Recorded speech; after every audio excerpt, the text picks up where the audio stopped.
بسم اللہ الرحمن الرحیم الحمد للہ وحدہ والصلاة والسلام علی من لا نبی بعدہ اما بعد فإن أصدق الكلام كلام الله وخير الهدى هدى محمد صلی اللہ علیہ وسلم قال اللہ سبحانہ وتعالى في القرآن المجید والفرقان الحمید بعد اعوذ باللہ من الشیطان الرجیم بسم اللہ الرحمن الرحیم یا ایہا الذین آمنوا کتب علیکم الصیام کما کتب علی الذین من قبلکم لعلکم تتقون۔ ہمیں اللہ رب العزت کا شکر ادا کرنا چاہیے کہ اللہ رب العزت نے ایک بار پھر ہماری زندگی کے اندر رمضان المبارک کا مہینہ نصیب فرمایا ہمیں۔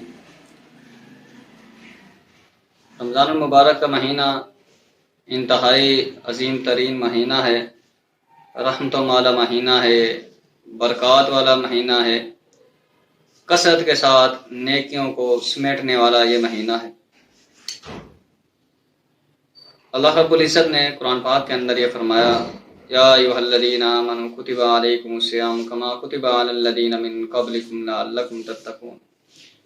ایمان والو، تمہارے اوپر اللہ رب العزت نے روزوں کو فرض کر دیا ہے جس طرح تم سے پہلے امتوں پر فرض کیے گئے تاکہ تم متقی بن جاؤ، پرہیزگار بن جاؤ، اللہ سے ڈرنے والے بن جاؤ۔ روزے کو عربی زبان میں صام کہتے ہیں اور اس کا معنی ہے روزہ رکھنا اور رک جانا۔ اصطلاح میں روزے کا معنی یہ ہے مخصوص ایام میں مخصوص شرائط کے ساتھ مخصوص اشیاء یعنی فسق فجور، کھانے پینے اور دن میں بیوی سے جماع کرنے سے رک جانا۔ روزہ اسلام کے بنیادی ارکان میں سے ایک رکن ہے۔ صحیح بخاری کے اندر حدیث ہے، رسول اکرم صلی اللہ علیہ وسلم نے فرمایا بنی الاسلام علی خمس شہادت اللہ الہ الا اللہ وان محمد رسول اللہ واقام الصلاۃ وایتاء الزکوٰۃ والحج وصوم رمضان۔ یہ اسلام کے بنیادی ارکان میں سے ایک رکن ہے رمضان کے روزے رکھنا۔ اسی طرح طبرانی کے اندر ایک حدیث ہے، سیدنا عبداللہ ابن عمر رضی اللہ تعالی عنہما بیان فرماتے ہیں کہ رسول اکرم صلی اللہ علیہ وسلم نے فرمایا الصیام والقرآن یشفعان للعبد یوم القیامہ۔ روزہ اور قرآن کل قیامت والے دن اللہ کی بارگاہ کے اندر شفاعت کریں گے۔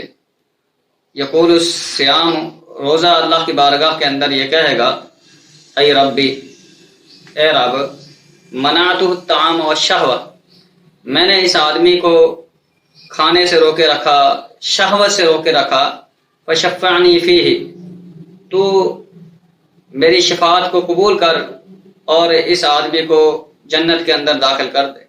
کل قیامت والے دن یہ اللہ کی بارگاہ کے اندر روزہ شفاعت کرے گا۔ اسی طرح بخاری کے اندر ایک حدیث ہے، سیدنا سہل بن سعد رضی اللہ تعالیٰ عنہ بیان فرماتے ہیں کہ رسول اکرم صلی اللہ علیہ وسلم نے فرمایا ان فی الجنت بابا یقال له الریان، جنت کے اندر ایک دروازہ ہے جس کا نام باب الریان ہے، یدخل منہ الصائمون یوم القیامہ، اس دروازے سے باب الریان سے کل قیامت والے دن روزے دار داخل ہوں گے اور کل قیامت والے دن اعلان ہوئے گا این الصائمون، صائمون کہاں ہیں؟ تو روزے دار کھڑے ہوئیں گے اور روزے دار اس دروازے سے داخل ہوئیں گے۔ حدیث میں آتا ہے جب یہ روزے دار اس دروازے سے داخل ہو جائیں گے وہ دروازے بند ہو جائیں گے۔ تو ان ایام میں ہم روزہ رکھ رہے ہیں اور اپنی دعاؤں میں جنت کے اس دروازے کو، جہاں سے لوگ باب الریان سے روزے دار داخل ہوں گے، لازمی یاد رکھا کریں اللہ ہم نے روزہ رکھا ہے، تیری رضا کے لیے رکھا ہے، ہم کو باب الریان سے جنت کے اندر داخل کر۔ اور روزے کی فضیلت کے لیے ایک ہی حدیث کافی ہے، حدیث قدسی ہے، صحیح مسلم میں آتا ہے کہ اللہ رب العزت فرماتے ہیں الصوم فإنہ لی وأنا أجزی بہ، کہ روزہ میرے لیے ہے، اللہ رب العزت فرماتے ہیں، اور اس کا بدلہ، اس کا اجر، اس کی جزا میں ہی دوں گا۔ اسی طرح صحیح مسلم میں آتا ہے، رسول اکرم صلی اللہ علیہ وسلم نے فرمایا للصائم فرحتان، روزے دار کے لیے دو خوشیاں ہیں، دو خوشخبریاں ہیں، دو خوشیاں اس کو نصیب ہوتی ہے روزے دار کو۔ پہلی خوشی تب نصیب ہوتی ہے اذا افطر فرح، جب بندہ روزہ افطار کرتا ہے تو خوش ہو جاتا ہے، اور ایک علیحدہ سی لذت پیدا ہوتی ہے دل کے اندر، مٹھاس پیدا ہوتی ہے، اور جس نے روزہ نہیں بھی رکھنا ہوتا اگلے دن وہ بھی خوش ہوتا ہے، اگلے دن پھر ارادہ کر لیتا ہے انشاءاللہ میں روزہ رکھوں گا۔ اسی طرح دوسری روزے دار کو خوشی تب نصیب ہوئے گی، حدیث میں آتا ہے وَإِذَا لَقِيَ رَبَّهُ فَرِحَ بِصَوْمِهِ، جب بندہ اپنے رب کا دیدار کرے گا، اپنے رب سے ملے گا، اپنے رب کی زیارت کرے گا کل قیامت والے دن، تو اس وقت بندے کو خوشی نصیب ہوئے گی۔ یہ کس وجہ سے؟ یہ روزے کی وجہ سے۔ اسی طرح اس کے برعکس وہ آدمی جو روزہ خور ہے، روزہ نہیں رکھتا، اس کی سزا کتنی ہے؟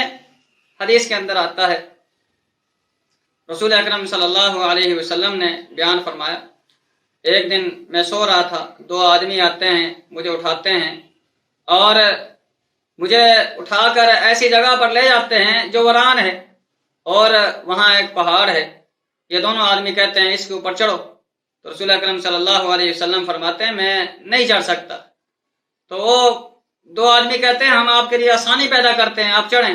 برکیف نبی علیہ الصلوۃ والسلام اس پہاڑی کی چوٹی کے اوپر چڑھتے ہیں، تو کچھ آوازیں سنائی دی چیخ و پکار کی، تو رسول اکرم صلی اللہ علیہ وسلم نے پوچھا یہ آوازیں کس کی ہیں؟ تو فرمایا یہ اہل جہنمی کی آوازیں ہیں، تو آپ آگے اور چڑھیں اوپر اور آگے جائیں۔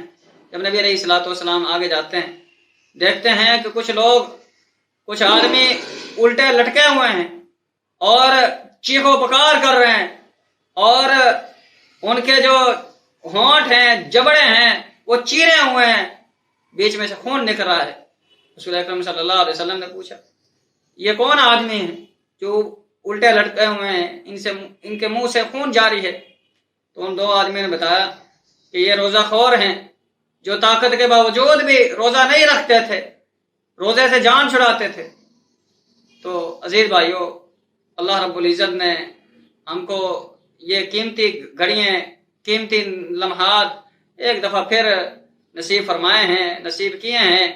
ہمیں چاہیے کہ روزہ رکھیں، کثرت کے ساتھ قرآن پاک کی تلاوت کریں، ذکر اذکار کریں، اور اپنے اللہ کو منائیں، اللہ کی طرف رجوع کریں، اور جو ہم نے گناہ کر لیے ہیں اللہ سے معافی اس کی مانگے۔ اللہ سے دعا ہے اللہ رب العزت رمضان المبارک کی گھڑیوں کو صحیح استعمال کرنے کی توفیق عطا فرمائے۔ اللہ رب العزت خاتمہ بالایمان فرمائے، زندگی شان والی دے، موت ایمان والی دے۔ اقول قولی ھذا واستغفر اللہ الذی ولکم ولسائر المسلمین، والسلام علیکم ورحمۃ اللہ وبرکاتہ۔